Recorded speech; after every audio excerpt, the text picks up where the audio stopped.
In the last episode, we were talking about fashion, and the house that fiat built is crumbling. The house of fiat money, that is. And you can tell that in what Max finally convinced Jamie Dimon here, Bitcoin price could 10x in the next 5 years, says Jamie Dimon, CEO of JP Morgan Chase. Of course, you and I have covered him for years here, even before Bitcoin, about the shenanigans going on at, if you can call it that, shenanigans, we'll say it politely, at JP Morgan. But he was dissing Bitcoin in 2013, 2014, 2015, 2016, 2017, 2018, 2019, 2020, and now in 2021. As you predicted, he capitulated, and he's saying, hey, Bitcoin's going to 10x in the next 5 years. Yep.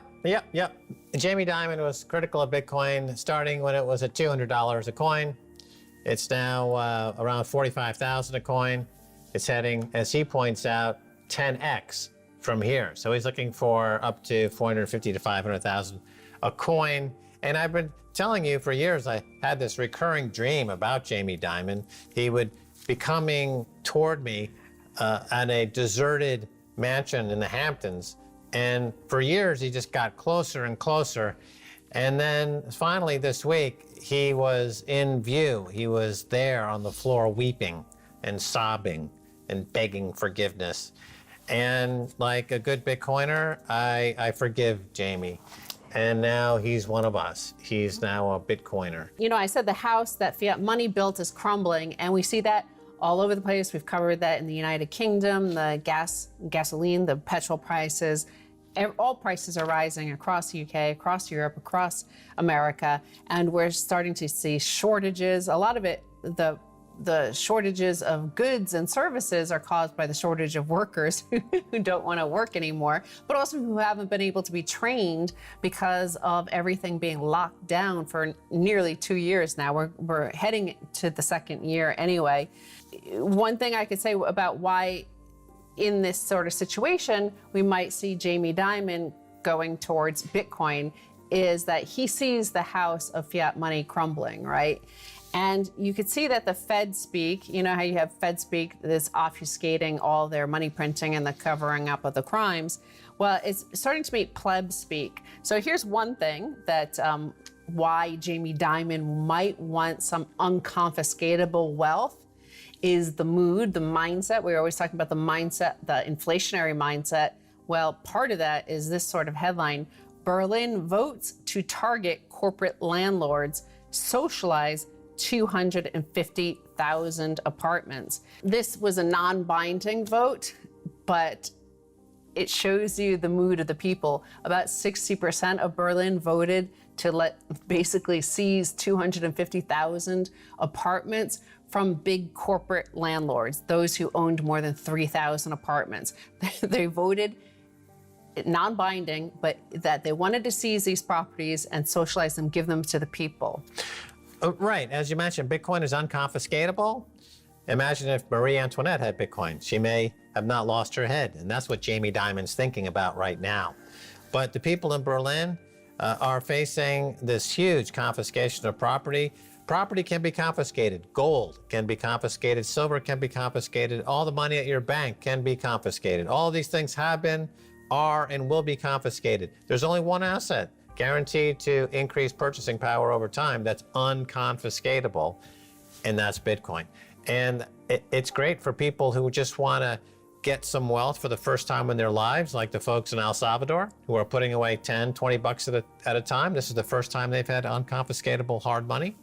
Or you're Jamie Dimon and you're trying to, hightail it out of Dodge before the pitchforks and guillotines show up. Either one, you're both welcome to join the Bitcoin revolution. Right. So, where we saw an exodus of Bitcoin and Bitcoin miners was from China. And now part of it was having to do with them shutting down miners because they said about electricity and electricity costs. Well, here's a headline which does not bode well for the money printers in the West, because part of what we've been doing, and we've been living off of debt, derivatives, piled on top of that debt, piled on top of our fiat currency rails, and more Fed speak, more and more Fed printing. Now the Treasury is printing, the government is printing. everybody's printing. So everybody's chasing fewer, the same number of goods.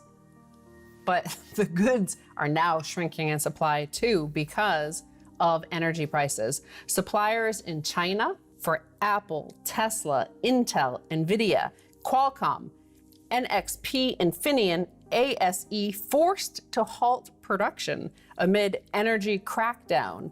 The everything shortage keeps promising to keep getting worse. Amid China's many crackdowns is a crackdown on energy consumption, motivated by a slew of reasons, including, most pressingly, spiking prices for coal and natural gas, particularly liquefied natural gas. China is the second largest importer of LNG behind Japan. As Europe and Asia compete for the supply of LNG for November delivery to Japan and Korea has exploded to $27.45 per million British thermal units on the NYMEX, up from a $6 range a year ago. And here's a chart from the CME group. Here's a year ago, and here is now. And that's part of what's driving what's happening in Europe as well, is because right now European prices for LNG are about $15, $16, and it's probably more by the time this airs. It goes up every hourly. So all the LNG, is going to Asia instead because they're paying over $27 for their natural gas there. So, Europe had decided to go like on the open market, free market, free competition. And obviously it's a lot more there. And remember in the United States with all the fracking excess natural gas, we were down to like $1 something. So that's showing you how much more they're paying in Asia. Right, so supply lines are breaking down and costs are going up, price of energy is going up.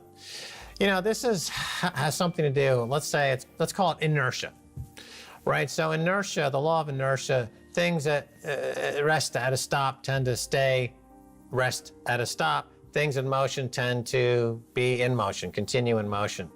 And when you come to a dead stop, like we had in COVID, the energy required to get it moving again is exponentially greater than the energy required before just to keep it rolling and ticking over. Yes. So you have the benefit for decades now of these major economies able to simply print money to keep the wheels of what was a lot of malinvestment going, even though a lot of these projects, the ghost cities in China or the white elephant projects in the United States, they were papered over with money printing. And then they hit that unmovable object called COVID in 2020. And the belief at the time would be, well, we're going to lock everything down, and then when it's safe, we're going to open things up. And there's kind of in people's minds this idea that the energy required to get it started again won't be particularly greater than the energy was required to keep it going before the stoppage. But that's completely false. The energy required to get these systems going again is exponentially greater than the energy required to keep them going. In many cases, these supply lines are going to have to be rebuilt from scratch. Absolutely. I mean, look at the airline industry to get, or to look at the trucking industry as it relates to energy. It takes 6 months to train somebody to drive one of those trucks. So if you lose all those drivers for various reasons due to money printing, you can't simply turn the switch and get drivers back on. You have a 6-month window that you absolutely have to respect. That's going to cause problems. Just like you can't make 12-year-old scotch in anything less than 12 years. That's one of the facts. That's a truism in the 12-year scotch business. If you have drivers that require 6 months of training before they can drive a gas rig, you can't. That's what it requires. So if you pull the plug on it, now to start it up again, they're finding that they don't have the energy. It's not available at any price. And what's happening to the price? It's going up. And by the way, all the money they printed is still sloshing around, and that's causing inflation. And so systemically speaking, this is the Jim Rickards moment that he spoke about, that snowflake on the mountainside that starts the avalanche. He's a systems analyst, Jim Rickards. He's written many books, look him up. And I think this is the avalanche. This could be the avalanche, and it is the house of that fiat money built is crumbling. And it's interesting that if you look at it, the globalized economy built on top of geopolitics. Now, geopolitics is based around mutually assured destruction. That's how it keeps it a consensus model on the politics stage. It is like not of mutual cooperation, but mutual destruction. We will kill each other. On top of this, that geopolitics, you built this economy that we didn't even realize was mutually assured destruction happening, that one piece goes and the whole thing falls apart.